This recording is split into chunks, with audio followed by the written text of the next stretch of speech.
Hello, everyone. Thank you very much for watching today. Sorry, I'm a little late today. My last meeting went a little bit longer than I expected.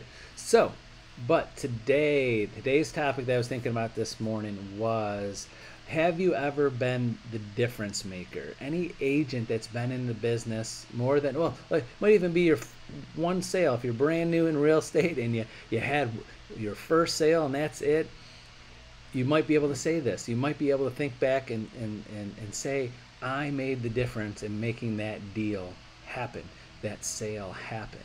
Any agent that's been in the business a little bit or long time has story after story of how they saved the day, how they helped with an appraiser getting a higher value, helped with a buyer with an inspection and getting ideas and contractors to maybe fix things, or help negotiate things to be repaired or compensated for with a seller, help work with a loan officer and their buyer and making sure they have all of their income or fix their credit. Or I have agents that have gone out and go above, and let me put my disclaimer on this that I don't always approve of this, but like, what is he going to say? Who went out and helped fix things for sellers. I've had agents out there mowing lawns, shoveling driveways, fixing little things, cleaning houses. How many of us have cleaned a house to make sure the pictures look better because the sellers weren't doing it? All of the things that you put together, I mean, there's a laundry list of things. And there's a point to this. So think about all those things that you've done. And how many of us have said that if it wasn't for you or wasn't for the other agent or us as real estate agents, these deals would never happen?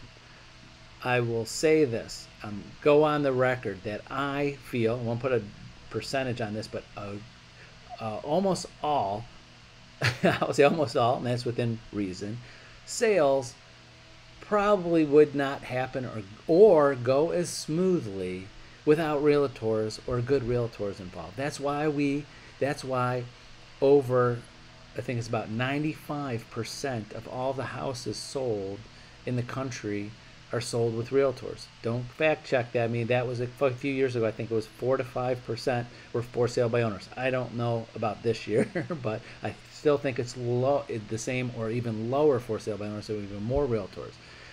So when I talk to for sale by owners, or I coach agents and things to say for sale by owners, I'll give you one tip. This is one tip. There's many things that you could say, but say this, that about 95% of people, when they sell their house, choose a realtor. What other thing in this country that we could get 95% of people to agree on or purchase or do or act a certain way or do something or use a certain service? Nothing.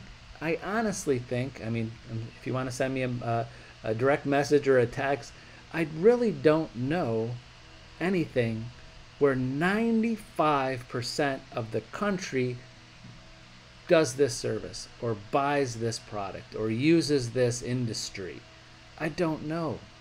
There's not even 95% of our country drive cars, so you can't even say 95% of the people that everybody who drives a car buys this type of gas or uses this type of thing. I don't know. I'm just throwing out ideas there. So that's one thing that shows that you have value. Now, you personally have to think of things that you've done, and this is the major point of this video. You have to advertise those. You have to explain that to your next buyer and seller. Let me tell you this story. Let me tell you how I was the one that was, there's 20 other multiple offers. I was the one, because I did this, and got our offers accepted and these buyers in this house. So when you have a buyer in this market says, why should I use you to buy my house? Let me tell you all the stories of all my other buyers and what I've done for them. I went door knocking and found them a house that wasn't listed for sale. I negotiated. I got the offer in. When you have a seller, like, why should I use you to sell the house? Well, this is all the things that I did to get this seller the highest price, easiest terms, buyers in, move in possession at the convenience of the seller, so the seller could be less inconvenience and easy move to their next house or wherever they're going to go. And get those testimonials. Get those testimonials from your clients that know exactly what you did, and they could tell it in a text form or even a video testimonial. You know, you see these on infomercials. Do you see these on infomercials? I see them every morning, every evening when I'm, I see a blurb of an infomercial of something, product or service or food or diet plan, and they always have video testimonials of what that product did or what they do. You can do the same thing. You are your own business. How do you think potential new clients, buyers, and sellers, they want to see your past record? They don't need to just see numbers like I've sold this many houses, or I've had this many clients, or this amount of years in business. They want to see testimonials, and they want to see happy customers. Doesn't matter if it's 1 or 100 or 200 or 10 years in the business, because I think the general consumer knows that people could have a new business and be just as good or better than a business has been for years. Have one business that has a huge volume can be not as good as one that's smaller volume. We know this. I use that McDonald's. If someone says, I want the best hamburger, we know McDonald's sells more hamburgers than anybody. If it was just a numbers game, don't you think McDonald's should have the best hamburgers? But they don't. Well, that could be up for debate for some people. But I don't feel it. I haven't had McDonald's in years, but I would say that if I was going off pure numbers and years in business, I would think I'm going to go to McDonald's for that best hamburger. Testimonials, Yelp, we go to that. So that's the whole point I'm getting at, is think about when you made the difference. When did you make the difference that was above and beyond an average realtor would do? And find those customers and clients that you had. Don't find them, you should know where they are and get a hold of them.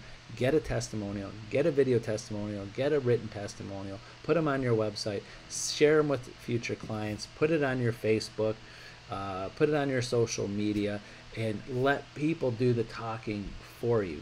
I see so many agents, which are great. They're showing pictures of happy customers. That's great. That's a wonderful thing to do. But how about also throwing in a small video with them speaking if they're comfortable doing it too, so people could see that. So your social media is like a long list of videos and posts and things of like a resume of, and that's how people are checking out you. Usually social media, your website, and your reviews. So think about all those things that make you different, where you made the difference, and use that to your advantage and find new clients and win over new clients over other agents. So that's it for today. Sorry I was late again, and I hope you're having a great Thursday so far. Remember, use me as a resource. Call, text, email me. I will set the time aside for you and help you with whatever you need. So thank you very much for watching, and we'll see you tomorrow on Friday. Bye-bye.